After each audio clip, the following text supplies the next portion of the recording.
പ്രിയപ്പെട്ട റഫീഖ് സാഹിബ് കൂടെ സൂചിപ്പിച്ചു, ഞങ്ങളൊരു വരവ് അങ്ങോട്ടേക്ക് വരുന്നവർ, ആ വരവിന് ചെമ്മാട് കടന്ന് അങ്ങോട്ടേക്ക് പോകാൻ ഞങ്ങൾ ലീഗുകാരെ ഈ അലവി അയക്കില്ല എന്നുള്ളതാണ് സൂചിപ്പിക്കാനുള്ളത്.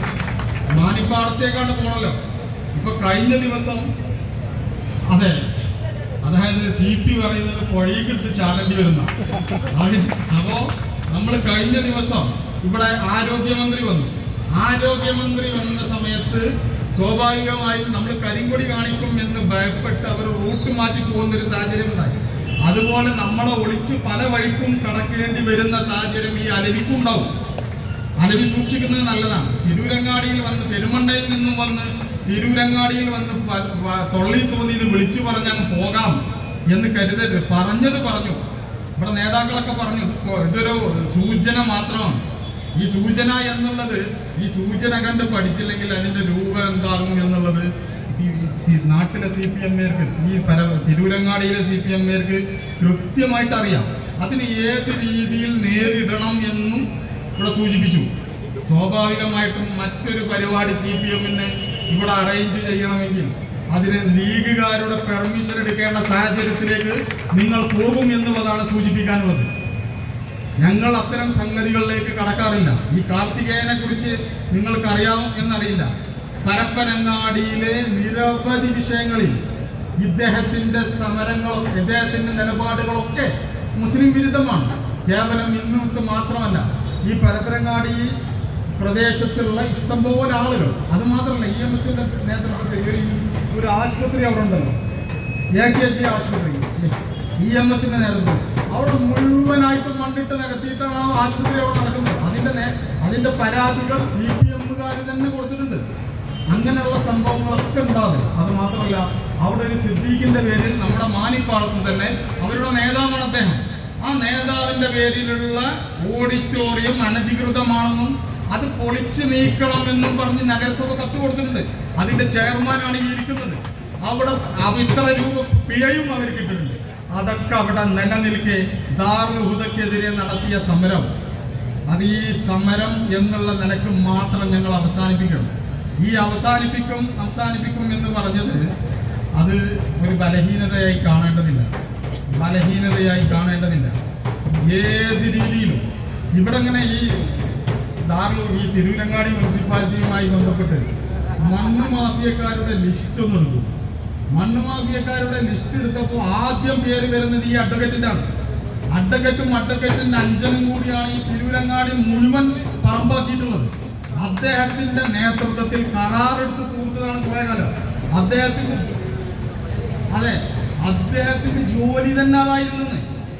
ഈ മണ്ണിട്ട് നികത്തി ഇതിന്റെ ഇടയ്ക്ക് 1980 കാലഘട്ടത്തിൽ, അത് മാത്രമല്ല അതിന്റെ അടുത്തുള്ള പല തൂക്കലും സെന്റിന് കരാറ് വെച്ചെടുത്തത് ഇദ്ദേഹത്തിന്റെ അനിയനാണത്ര. ഇദ്ദേഹത്തിന്റെ അനിയൻ കരാറെടുത്ത് തൂർത്ത ഭൂമിയിൽ വന്നിട്ടാണ് ഇയാൾ ഈ വക പ്രസംഗം നടത്തുന്നത്. ആ തൂർത്തതിനെ കുറിച്ച് പ്രസംഗിച്ചിട്ടാണെങ്കിൽ കുഴപ്പമില്ല. എന്താണ് അവിടെ വിളിച്ചത്? RSS-ന്റെ ചട്ടുകമായി പ്രവർത്തിക്കുന്ന തരത്തിലേക്ക് ഒരു വക്കീലിന് ഇങ്ങനെ തരം താഴാൻ കഴിയും. ഈ വക്കീലിന്റെ പേര് ഞാൻ ഉച്ചരിപ്പിച്ചത് അറിയാത്തത് കൊണ്ടല്ല. ഈ സംഭവം ഉണ്ടായപ്പോൾ 2017 ഒരു വീഡിയോ എനിക്ക് അയച്ചു. ആ വീഡിയോ ഒരു സുഹൃത്ത് അയച്ചതാണ്. ആ വീഡിയോ ഒരു ചാനലിൽ വന്ന വാർത്തയാണ്.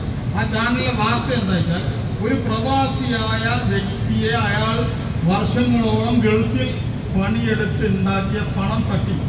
ആ തട്ടിയതിൽ ഈ മഹാനുണ്ട്, ഈ അഡ്വക്കേറ്റ് ഉണ്ട്.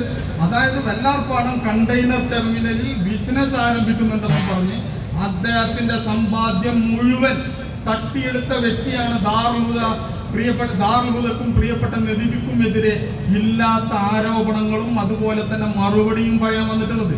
അദ്ദേഹത്തിനെതിരെ ആ പ്രവാസി പരാതി കൊടുത്ത് കാത്തിരിക്കുകയാണ്. അപ്പൊ അത്തരം സംഭവങ്ങളിൽ, അതായത് നിരവധി കേസുകളിൽ പ്രതികളായ വ്യക്തികൾ വന്നിട്ട് പ്രിയപ്പെട്ട ഉസ്താദിനെതിരെ തൊള്ളി തോന്നിയത് പറഞ്ഞാൽ, ഇവിടെ പറഞ്ഞല്ലോ, പ്രിയപ്പെട്ട റഫീഖ് മുജാഹിദ് പ്രസ്ഥാനവുമായി ബന്ധപ്പെട്ട ആളാണ്. ഞാൻ ഒരു സുന്നി സമസ്തയുമായി ബന്ധപ്പെട്ട് നിൽക്കുന്ന ആളാണ്. അതുപോലെ തന്നെ അവിടെ ഇരിക്കുന്നവരൊക്കെ വ്യത്യസ്ത വിഭാഗങ്ങളാണ്. ഞങ്ങൾക്കെല്ലാവർക്കും ഒരുമിച്ച് നിൽക്കാൻ ഇന്ത്യൻ യൂണിയൻ മുസ്ലിം ലീഗും അതുപോലെ തന്നെ പാണക്കാട് സയ്യിദ് സാദിഖ് അലി ശിഹാബ് തങ്ങളുമുണ്ട്. ഞങ്ങൾ ഐക്യത്തോടെ ഒറ്റക്കെട്ടായി ഞങ്ങളുടെ ദാറുൽ ഹുദ എന്ന് പറയുന്നത് സമസ്തയുടെ സ്ഥാപനമാണ്. ആ സമസ്തക്കെതിരെയുള്ള സമസ്തയുടെ സ്ഥാപനത്തിനെതിരെയുള്ള വെല്ലുവിളി CPM നടത്തിയപ്പോൾ അതിനെതിരെ ആദ്യം പ്രസംഗിച്ചത് ഒരു മുജാഹിദുകാരനായ റഫീഖ് പാറക്കലാണ്. ഇത് മുസ്ലിം ലീഗ് എന്ന് പറയുന്ന പാർട്ടിയുടെ ഐഡന്റിറ്റി തന്നെ എല്ലാ മുസ്ലിം സംഘടനകളെയും ഒരുമിച്ച് നിർത്തി മുന്നോട്ട് കൊണ്ടുപോകുക എന്നുള്ളതാണ്. ഈ ദാറുൽ ഹുദക്ക് ഒപ്പം തന്നെ നിൽക്കുന്ന പ്രിയപ്പെട്ട കുതുബ് സമാൻ സ്കൂൾ, ആ വിദ്യാഭ്യാസ സ്ഥാപനം സംരക്ഷിക്കപ്പെടേണ്ടത് തന്നെയാണ്. അതിനെതിരെ പലരും ചോദിച്ചു, നിങ്ങൾ മറ്റേ കുതുബ് സമാനിലേക്ക് സമരം നടത്തിക്കൊള്ളുന്നു. കാരണം കുതുബ് സമാനും വിദ്യാഭ്യാസ സ്ഥാപനമാണ്, അതും സംരക്ഷിക്കപ്പെടണം എന്ന് തന്നെയാണ് ലീഗിന്റെ നിലപാട്.